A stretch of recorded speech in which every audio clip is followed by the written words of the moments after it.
Hello everyone, welcome in my study and study IAS PCS Delhi. Myself Suresh Kumar. दोस्तों कैसे हैं आप लोग?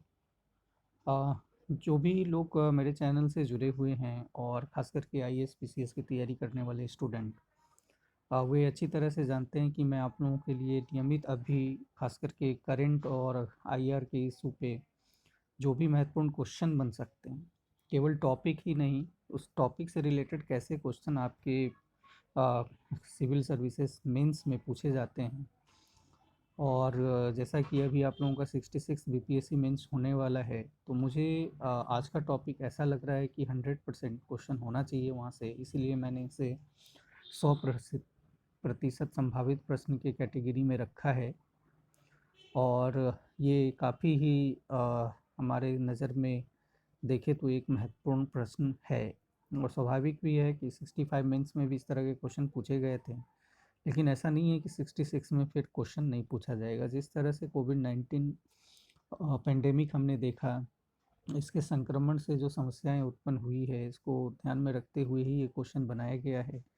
और बहुत महत्वपूर्ण क्वेश्चन है, आप लोगों को 100% तैयारी करना चाहिए, इसका बेहतर आंसर लिखना चाहिए।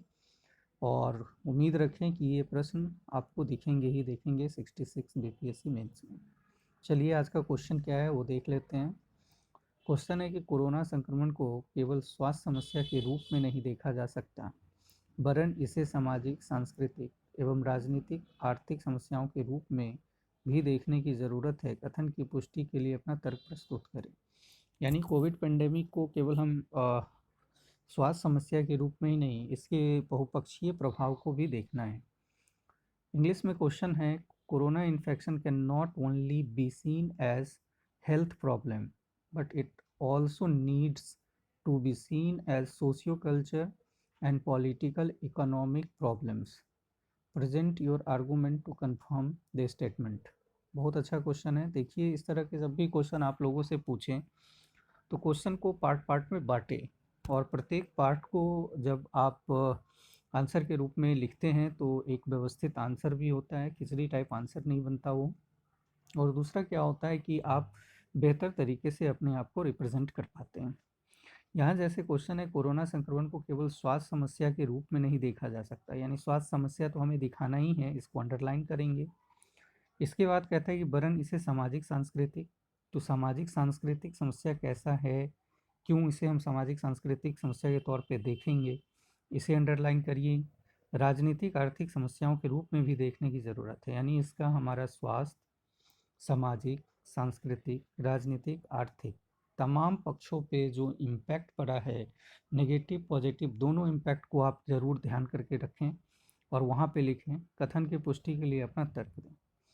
जैसे देखिए, यहाँ पे सबसे पहले हम स्वास्थ्य के बारे में बात करें तो स्वास्थ्य में हम देखते हैं जैसे कोरोना संक्रमण का पहला दौर था, और उस समय से हमें अपने इंफ्रास्ट्रक्चर को लेकर के किस तरह की समस्या झेलनी पड़ी, और फिर भी हमने बेहतर तरीके से जितना करना चाहिए था उतना नहीं कर पाए, और दूसरे लहर में और ज़्यादा समस्या देखने को मिल रही है।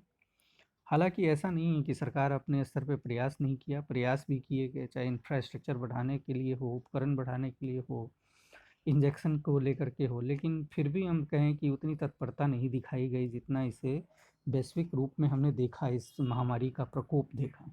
तो उस स्तर से यानी कि युद्ध स्तर की तैयारी करने की ज़रूरत थी। इसके बाद आप लोग यहाँ पे थोड़ा सा आंकड़ा भी दें कि भारत की इन स्वास्थ्य समस्याएं में क्या क्या समस्याएं हैं। जैसे डॉक्टरों की कमी है, कितने डॉक्टर, कितने हज़ार लोग पे एक डॉक्टर हैं, कितने बेड हैं, लोगों की जनसंख्या क्या है, उस अनुरूप हमारी सुविधा क्या है, इन तमाम चीज़ों को दिखाना है।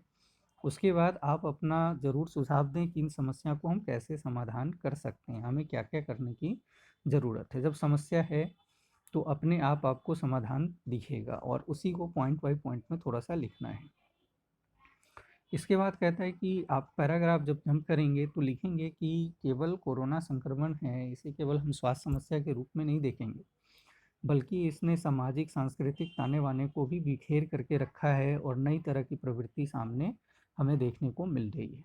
जैसे सामाजिक में आप देखिए, हमारे जो सोशल रिलेशन थे उसमें भी काफ़ी अलगाव हुआ, खास करके जब देखते हैं कि अब पहले लहर में ज़्यादा था कि अगर किसी घर में कोरोना या जिस तरह की समस्या देखने को मिलती थी तो लोगों का अलगाव देखने को मिलता था। हालाँकि ये उचित नहीं है। ठीक है, अलगाव रखना स्वास्थ्य के लिए ज़रूरी है, लेकिन मानसिक तौर पे उस पे दबाव ना दें। जैसे हम फ़ोन के साथ उससे बात कर सकते हैं, व्हाट्सएप के साथ उनके साथ बात कर सकते हैं। यानी उन्हें अकेला ना रहने देना चाहिए और उसको बहुत सारी चीज़ों में हम इन्वॉल्व रख सकते हैं, दूरी बनाकर ये ध्यान रखें।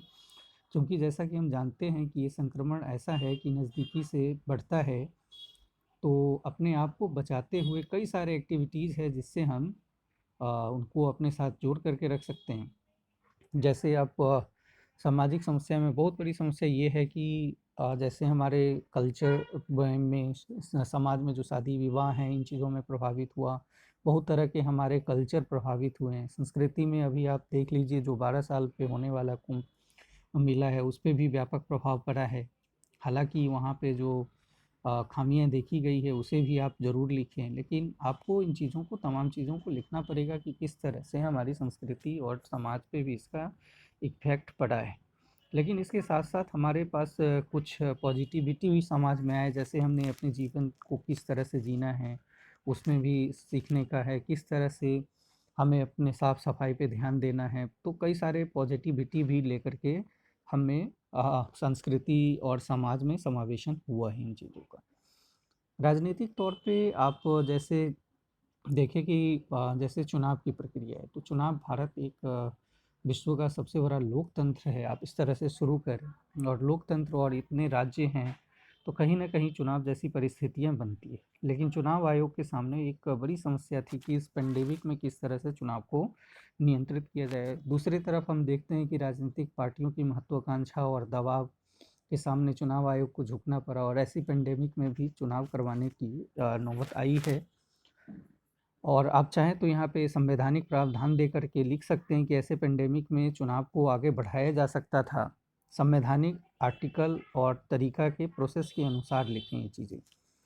इसके अलावा आप चुनाव आयोग को कौन-कौन सी समस्याओं को झेलना पड़ा, जैसे लोगों की दूरी को कैसे मेंटेन किया जाए, वहाँ पे जो स्वच्छता है, 2 गज की दूरी है, मास्क है, ये सब की इस सब को कैसे मेंटेन किया जाए, ये तमाम चीज़ों का समस्या झेला है। इसके बाद आप यहाँ पे राजनीतिक महत्वाकांक्षा को नेगेटिविटी में दिखाएँ। सबसे मेजर चीज़ है आर्थिक समस्या के रूप में देखने को मिली है। तो आर्थिक जैसे प्रथम चरण में हमने देखा कि कोरोना का जो पहली लहर थी वहाँ पे लॉकडाउन हुआ। तो जो भारत की अर्थव्यवस्था पहले से ही टूटती हुई आ रही थी कई सारे कमियों के कारण, वो बुरी तरह से धराशायी हो गई। इसके बाद चूँकि आपको बिहार के बारे में लिखना है तो आप इंफ्रास्ट्रक्चर में भी बिहार के लिखेंगे, हेल्थ सिस्टम में आंकड़े अगर आपके पास है तो वहाँ पे इनपुट करें। बिहार के सामाजिक सांस्कृतिक के बारे में लिखें, बिहार की राजनीति के बारे में लिखें। इसके अलावा आप आर्थिक समस्या में जब लिखते हैं तो आप केंद्र के और बिहार के दोनों के अगर आंकड़े प्रस्तुत करते हैं तो बेहतर होगा। आप राज्य स्तर पे और स्टेट स्तर पे बनाएँ। जैसे कोरोना के कारण किस तरह से बेरोज़गारी की समस्या आई, तो केंद्र लेवल पे रोज़गार की कितनी समस्या हुई, बिहार में कितनी समस्या हुई, बेरोज़गारी दर कितना बढ़ा केंद्र में, बिहार में कितना बढ़ा। और ख़ास करके बिहार के बारे में रिवर्स माइग्रेशन को आप लोग नहीं भूलेंगे इसमें। रिवर्स माइग्रेशन मतलब जो बिहार के मज़दूर जो बाहर काम करते थे, कामगार मज़दूर, उन्हें वापस आना पड़ा है बिहार में, तो इसे हम रिवर्स माइग्रेशन के रूप में कहेंगे। और रिवर्स माइग्रेशन के कारण बिहार की जो अर्थव्यवस्था पे दबाव पड़ा है, क्योंकि वहाँ पे हम देख रहे हैं कि अर्थव्यवस्था में रोज़गार के जो अवसर जो मिलना चाहिए वो नहीं मिल पा रहे हैं। तो ये एक बड़ा भयावह स्थिति रहा है। हालाँकि सरकार ने अपने स्तर पे इसमें प्रयास करने का कोशिश किया कि जैसे कामगारों का कैटेगरीज़ बनाना, कौन से कैटेगरीज़ के कामगार हैं उनका अलग लिस्ट बनाना, उस आधार पे रोज़गार मुहैया कराने की जो राजनीतिक घोषणाएँ हैं और धरातल स्तर पे क्या है वो आप जानते हैं अच्छी तरह से। तो इन तमाम पक्षों को अगर आप छोटे-छोटे शब्दों में लिखेंगे, पॉइंट वाइज़ पॉइंट लिखेंगे, तो आराम से ये 3-400 के बीच में, ज़्यादा लिखना नहीं है क्योंकि आपको 8 क्वेश्चन का आंसर देना होता है, 3 हिस्ट्री के हैं, 3 करंट के हैं फर्स्ट पेपर में और 2 स्टैटिस्टिक के हैं। तो आपका 400 शब्द तक का आंसर होना चाहिए करंट का और हिस्ट्री का, तो अच्छा स्कोर करेंगे। तो इन तमाम चीज़ों को ध्यान में रखते हुए आप आंसर करें। और जैसा कि मैं हमेशा कहता हूँ कि आप क्वेश्चन को पार्ट बाई पार्ट पार्ट करके पढ़ें, और उसको पार्ट बाई पार्ट जो आपने बांटा है, जैसे मैंने बोला है केवल स्वास्थ्य समस्या के रूप में, तो स्वास्थ्य समस्या हम बांट लिए। इसके बाद हमें कहता है कि नहीं, केवल इतना ही नहीं, इसे सामाजिक, सांस्कृतिक और राजनीतिक आर्थिक समस्याएं भी आई हैं। इसके बाद लास्ट में आप लिखें कि भले ही कोरोना पेंडेमिक कई सारी समस्याओं को लेकर के आया है, लेकिन इसके कारण कई सकारात्मक कार्य भी हुए हैं, जैसे इंफ्रास्ट्रक्चर, हेल्थ इंफ्रास्ट्रक्चर को बढ़ाने का।